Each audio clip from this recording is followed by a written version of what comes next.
Segunda parte del Faro de Alejandría. Seguimos metidos hasta el cuello del alma en el batiburrillo de la España mágica, en compañía de Juan García Atienza, Jesús Ávila Granados, Antonio Ruiz Vega y Jesús Callejo. Bueno, a mí me gustaría empezar planteando algo que yo me planteo en el prólogo nuevo que he añadido a Gárgoles y Amidis, y es que estoy hasta el gorro de la palabra mágica que tú y yo lanzamos. Es decir, tú has dicho antes que era un cajón desastre, todo el mundo la ha utilizado. Yo, si tuviera que volver a publicar el libro, ya no lo llamaría España mágica, lo llamaría España antigua, como ha subtitulado Antonio el suyo, oculta, secreta, desconocida, profunda, negra, pagana, esotérica, extraña, lo que queráis. Que la gente venga y te diga, ¿y ese lugar es mágico? Sí. Te hacen polvo. No cabe duda.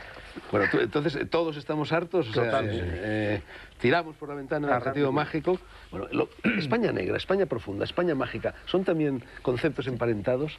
Que hay un elemento negro en lo mágico y un elemento mágico, bueno, magia negra, claro. Es que la magia está todo, la magia entra a lo esotérico, entra a lo oculto, lo secreto, ¿no? Todo entra todo, sea reconocido como racionalmente correcto. Lo que sí está claro que hay una energía en algunos sitios, que es, tiene que, claro, esto es como para querer, tiene que creer, tiene que estar predispuesto, ¿eh? Es como el que va a comulgar y si no está convencido no le sirve de nada, tiene que creer.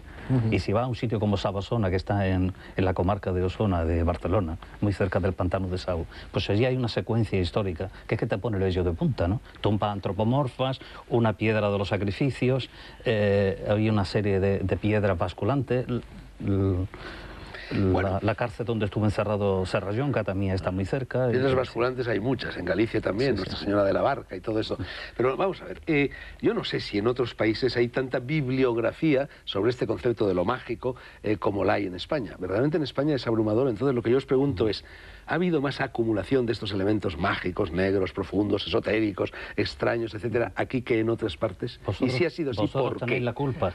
A mí no, bueno, la culpa no. Quiero decir, en todo caso, Juan y yo empezamos a ventear que existía eso, pero eso existía, ¿no? Yo creo que no. O sea, por lo menos en Francia había ya una escuela antes que vosotros. Pero mira, estoy recordando un día que estuvimos hablando por teléfono, porque le estaban haciendo a Fernando una entrevista, no sé si en Radio Nacional o algo así, y entonces me llamaron a mí para que interviniera desde casa en esto. Y lo que sí que aparecía como muy evidente es que habíamos transformado, nosotros no, pero que se había transformado el concepto de lo mágico y que se atribuía a lo mágico toda una serie de cosas que con solo tener elementos de comparación con lo que llamamos lo correcto, lo históricamente correcto, ya es suficiente para que se le quite toda la posibilidad de una aceptación de lo mágico. En cualquier caso coincidiréis conmigo que un precedente clarísimo es la obra de Powell Siverdier. Sí, pero eso no se refiere a la Francia mágica. Es que eso se refiere a todo el globo terráqueo. Vale, como por ejemplo Charpentier. Y Charpentier se puede escribir sobre España, no sobre Francia. Sobre el Camino de Santiago. Primero escribe a Powell sobre Francia y luego empieza a escribir sobre España, efectivamente. Camino de Santiago, los vascos.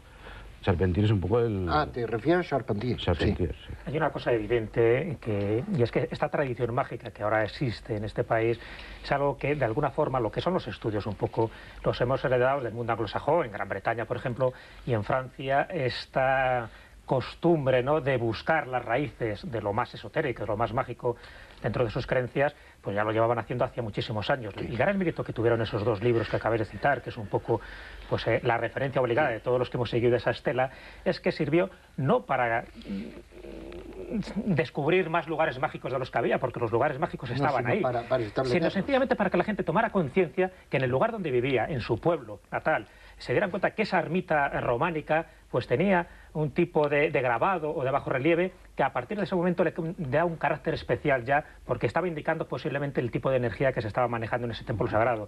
Y eso sirvió también para que mucha gente que tenía su lago o su ermita, vamos, o en este caso alguna cascada, viera que había también reminiscencias mágicas o paganas en esa, pues en ese lago, en ese río, que antes ni siquiera había reparado en ello. O sea, sirvió un poco como aldabonazo, un poco en las conciencias, en la mente de muchas personas, para pensar que lo que tenía alrededor a lo mejor era mucho más mágico de lo que le habían dicho, porque cuando lees un libro de historia, ya lo digo, estos pequeños libros rurales... Elimina el mágico, claro, mucho más importante. Eso es, importante, pero utilizando la palabra mágico, como yo decía, sí, mágico... Entre comillas, bueno, claro, pues, nos entendemos. Entran elementos simbólicos, cuando entran elementos de apariciones, cuando entran elementos, por ejemplo, de templarios, todo eso. De hecho, en aquella famosa obra tuya de la Guía Mágica, sí aparecían unos iconitos al final para intentar descubrir, que eran unos indicios muy reveladores, para intentar descubrir cuándo es un lugar mágico y cuándo no lo es. Pero bueno, eliminando eso sí ha servido para que cada uno, yo también he recibido muchísimas cartas a raíz de, bueno, de todos los libros que he publicado, donde te dicen, oiga, usted ha reparado los iconitos los sigue colocando en la primera página, lo cual está muy bien, porque sirve un poco, ya digo, como indicios de sabiduría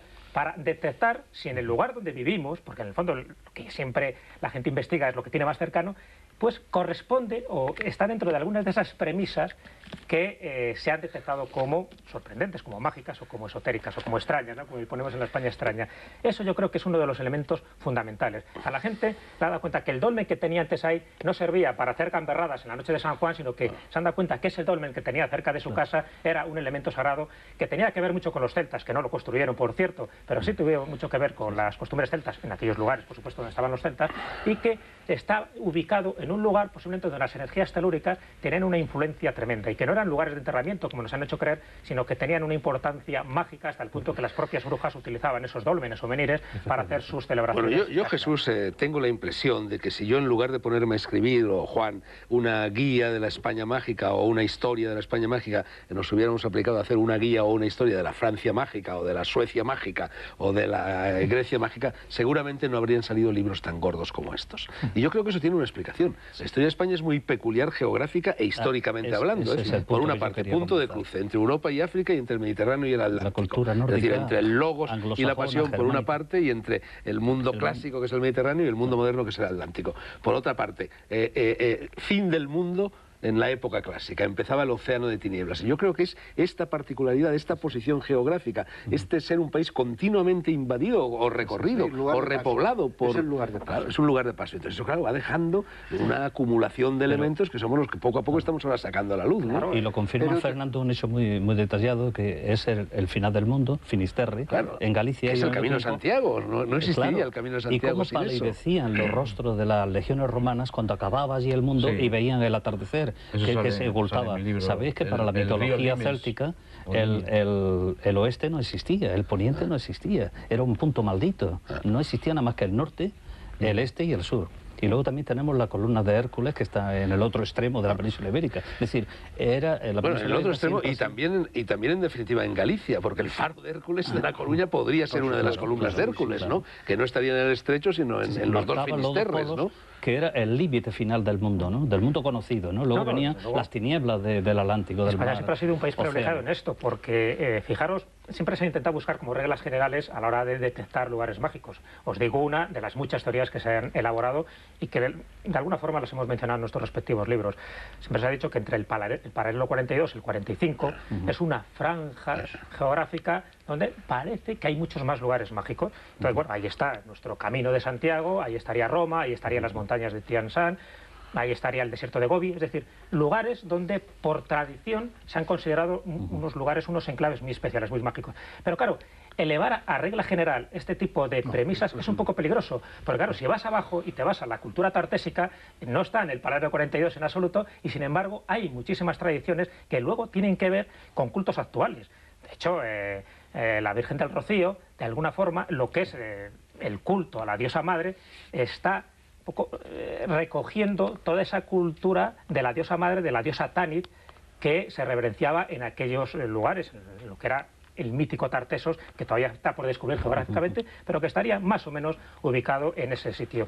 ¿Qué quiere decir? ¿Que eso es menos mágico que el Camino de Santiago? En absoluto. Lo que pasa es que en algunos lugares sí se han recogido más testimonios, ha habido como una impronta mayor, y después ha habido investigadores que han recogido en sus pequeños cuadernos de bitácora todos esos datos, y otros han quedado un poco como relegados en el tiempo, como si la memoria se hubiera cebado cruelmente en ellos. Cuando se rescata es cuando ya vemos que un libro de a lo mejor de 500 páginas se convierte en 1000 páginas o en 1500, porque es imposible abarcar todo esto en un solo volumen, sencillamente porque muchos lugares mágicos ya no lo son, han perdido esa energía, lo eran en su momento, porque hay que darnos cuenta que es otra especie de ley general. No todos los lugares están activados energéticamente, algunos los tuvieron y por eso se producían esos milagros, entre comillas, es decir, la gente se curaba, o tenía manifestaciones paranormales, y ahora, sin embargo, vas a esos lugares y no sientes nada, sino a lo mejor casi todo lo contrario. O te especie de Carmina Ordóñez, en el Rocío, por ejemplo.